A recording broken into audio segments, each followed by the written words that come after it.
История голландского лайнера Nieuw Amsterdam.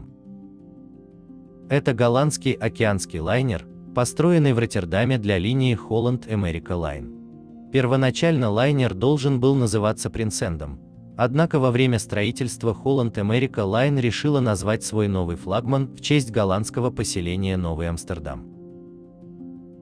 Строительство нового лайнера велось на заводе Rotterdam Dry Dock Company.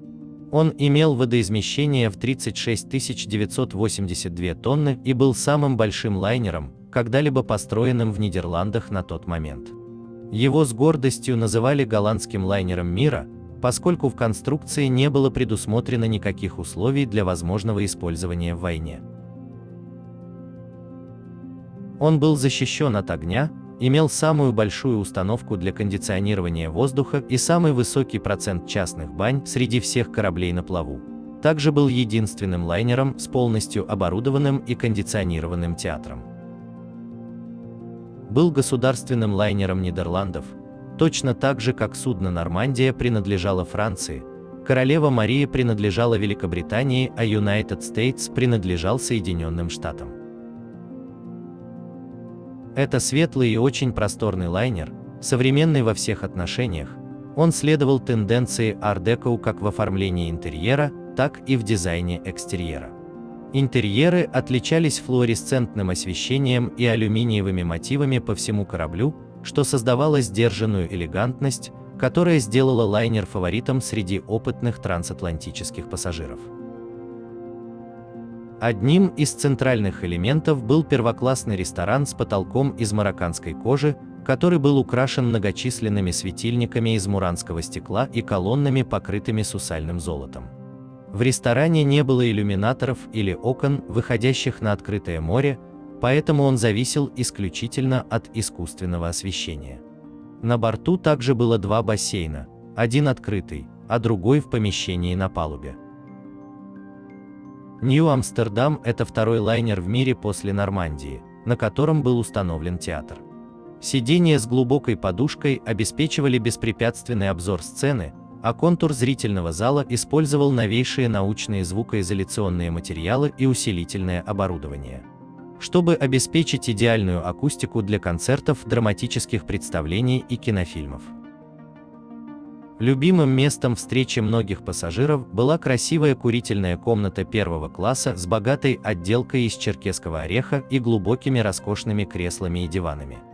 В окружении двух закрытых солнечных веранд, доходящих до бортов лайнера, в курительной комнате был собственный современный бар с выбором изысканных спиртных напитков.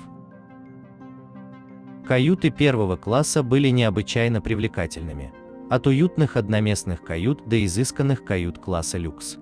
Красивое и современное декоративное решение сделало их удобными местами для дневного и вечернего отдыха. Каюты первого класса имели собственную ванную комнату, уникальную особенность которой не мог похвастаться ни один предыдущий лайнер. 23 апреля 1938 года лайнер вышел на ходовые испытания, которые должны были пройти в Северном море. По возвращении с ходовых испытаний был передан в собственность Holland America и официально зарегистрирован в голландском торговом флоте. Первый рейс нового лайнера состоялся 10 мая 1938 года. Хотя он не являлся таким большим или быстрым, как многие из его ровесников, он должен был стать популярным лайнером для голландцев. Гладкие очертания и две узкие трубы лайнера придавали поразительный профиль, и вскоре он завоевал преданных поклонников в условиях жесткой конкуренции со стороны великих лайнеров, таких как Queen Mary и Нормандия. Лайнеру не суждено было долго пользоваться расточаемыми в него похвалами. Всего после 17 рейсов он был поставлен на прикол в Хобокене, после немецкого вторжения в Польшу. Однако простаивал всего год и был реквизирован британским министерством транспорта после того, как Нидерланды пали перед гитлеровской армией. Остаток военных лет он провел в качестве транспорта для войск и военнопленных, несмотря на то, что был построен без учета возможности его использования в военных целях. С номинальной вместимостью 6800 человек и скоростью более 20 узлов, был среди контролируемых британцами монстров, вместительных высокоскоростных военных кораблей, способных плыть без сопровождения из-за своей скорости, и таким образом критически важным для наращивания Британии ради вторжения на континент. В ходе конфликта он перевез более 350 тысяч военнослужащих и прошел около 982 397 километров, прежде чем был возвращен Холланд-Америка в 1946 году. Сразу после войны он провел время, репатриируя голландских граждан из тогдашней голландской Ост-Индии. Нью-Амстердам триумфально вернулся в порт приписки Роттердам 10 апреля 1946 года. 15 недель потребовалось, чтобы снять военное снаряжение, специальные кухни, системы сигнализации, гамаки и 36 орудий. Затем со склада военного времени из Сан-Франциско в Нидерланды было отправлено 2000 тонн мебели и украшений. Около 3000 стульев и 500 столов были отправлены обратно их первоначальным производителям для замены обивки и отделки. Четверть мебели пришлось полностью заменить. Фабрики и склады в Европе прочесывали свои запасы в поисках материалов и тканей, преимущественная часть которых была спрятана от нацистов во время оккупации. Многие мелкие детали, такие как петли и зажимы, приходилось изготавливать вручную, поскольку машины, которые когда-то производили их, были украдены или уничтожены врагом. На самом лайнере весь резиновый пол был обновлен, как и ковровое покрытие. Все стальные конструкции были очищены и законсервированы. В пассажирских помещениях деревянные панели, которые были поцарапаны и изуродованы, были отшлифованы до половины своей толщины и заново покрыты лаком. Заменены все шкафы и сантехника в салоне. Вся система электропроводки была обновлена.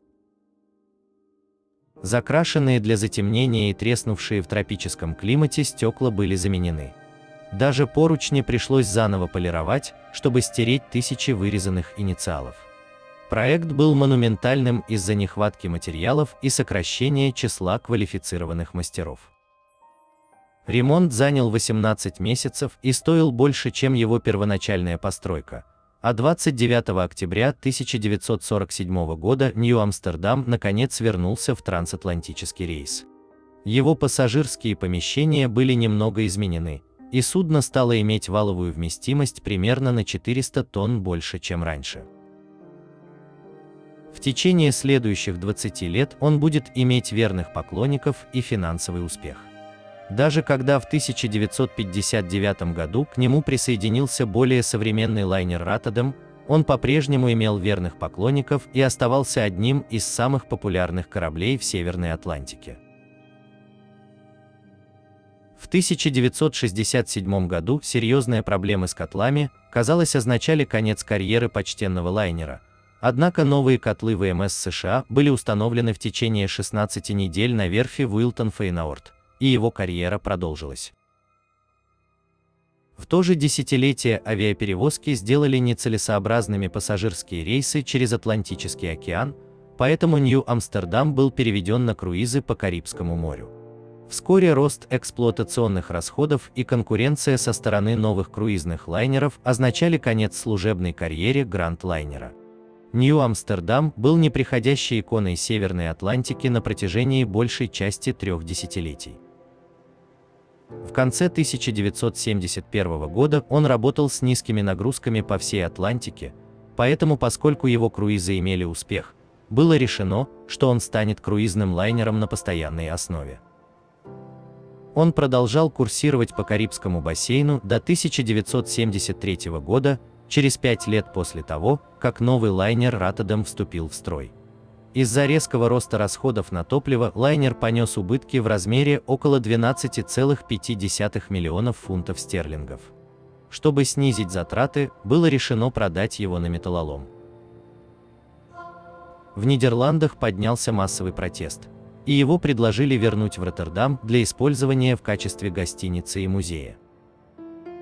В 1973 году, бороздя океаны 36 лет, Нью-Амстердам был продан тайваньским брейкерам. В январе 1974 года он вышел из порта Эверглейдс, прошел через Панамский канал, зашел в Лос-Анджелес за горючим и начал плыть через Тихий океан на малой скорости. 25 февраля пароход Нью-Амстердам прибыл на разбивочный цех в Гасюн. Работы по разборке начались 16 марта 1974 года и были завершены в этом же году.